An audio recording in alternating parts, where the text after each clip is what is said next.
Chapitre numéro 1 de SES. Quelles sont les sources et les défis de la croissance économique? Alors, la croissance économique, c'est l'évolution du PIB sans tenir compte de la variation des prix. Partie numéro 1, les origines de la croissance économique.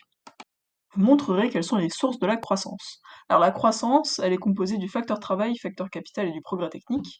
Mais le facteur travail, c'est constitué de l'évolution démographique, du taux d'activité, de la durée annuelle du travail.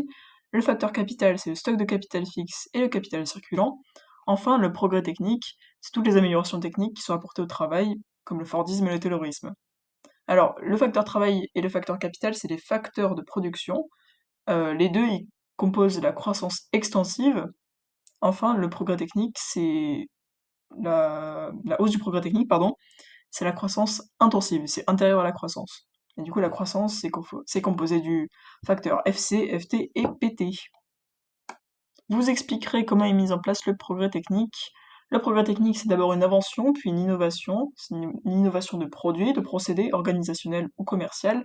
Et ça constitue le progrès technique. Enfin, le progrès technique, c'est à l'origine de la PGF, la productivité globale des facteurs.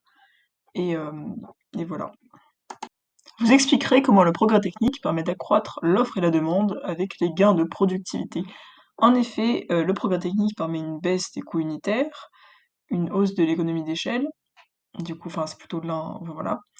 Euh, une hausse des profits, une hausse des salaires, une baisse des prix, une hausse du pouvoir d'achat, une hausse des recettes de l'État, une hausse de la compétition, une hausse de l'investissement et de la consommation des exportations, enfin une hausse de la demande et une hausse de la production. C'est ça les gains de productivité.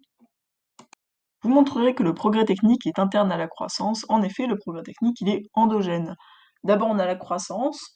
La croissance encourage les investissements, la hausse d'investissement, tout ça. L'investissement permet des innovations, du coup le progrès technique.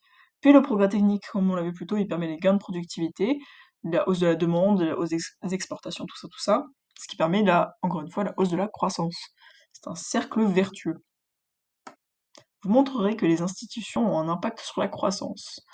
En effet, les institutions, elles veulent une hausse de la croissance, l'État, il veut plus d'argent.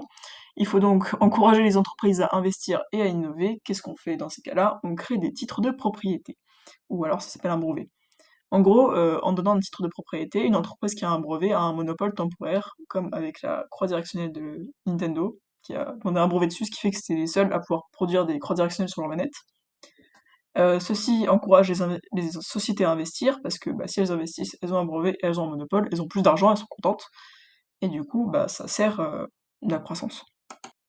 Partie numéro 2, les limites de la croissance économique. Vous montrerez quel est l'impact du progrès technique sur les inégalités de revenus. En effet, le progrès technique peut accompagner le processus de destruction créatrice. En effet, une innovation peut détruire progressivement une ancienne innovation qui devient alors obsolète. C'est le cas des taxis qui sont progressivement détrônés par les Uber. Parce que c'est moins cher, parce que c'est plus innovant, tout ça. De plus, le progrès technique peut impacter les inégalités de revenus ça peut engendrer des inégalités de revenus, vu que le progrès technique peut, soit il remplace un travail et du coup il détruit un ancien travail et du coup ça dérange des gens, soit il n'aide pas un travail, dans ce cas-là, bah, ça n'aide personne. Pour les professeurs, par exemple, le progrès technique, ça aide pas vraiment. Soit il est complémentaire au travail. Pour les ingénieurs, par exemple, ils ont tout intérêt à avoir un progrès technique qui est toujours en hausse. Le progrès technique favorise les revenus du capital au détriment de celui du travail, mais c'est la suite de l'ancien. En délocalisant ou en robotisant, le progrès technique va plus apporter d'argent et permettre de développer le capital plutôt que d'aider des gens en leur haussant leur salaire, tout ça. Parce que si on délocalise, bah, on va gagner de l'argent, mais les travailleurs du Bangladesh, ils vont pas gagner plus, quoi. Un de ces trois possibles, ça serait vous montrerai comment le progrès technique impacte les inégalités de revenus. Dans un premier temps, je peux parler de la destruction créatrice, dans un second temps des inégalités salariales, et dans un troisième temps du revenu capital qui est favorisé comparé au revenu du travail. Vous montrerez que la croissance économique se heurte aux limites écologiques que le progrès technique peut aider à résoudre. La croissance économique, le problème c'est que ça fait disparaître des ressources, ça provoque de la pollution, du coup il y a de moins en moins de ressources renouvelables et non renouvelables, ça fait une catastrophe climatique, une hausse des prix, des coûts sociaux. En bref, on voit un gros contre son camp contre la croissance. La croissance, elle est pas forcément vertueuse tout le temps. Là, c'est vicieux plutôt. comment le progrès technique il peut aider les problèmes écologiques? Via une hausse des stocks de capital naturel exploitable, en optimisant les ressources, en réparant les dégâts causés par l'activité économique, en substituant le capital naturel avec, par exemple, en bas à gauche, les robots de billes, qui ont une gueule bizarre, je m'attendais pas à ça, mais c'est coloré un peu jusqu'à ce qu'il n'y ait plus d'abeilles et qu'on ait que ça dans nos jardins. Enfin bref, c'est pratique quand même, mais c'est pas ouf. Fini. Voilà.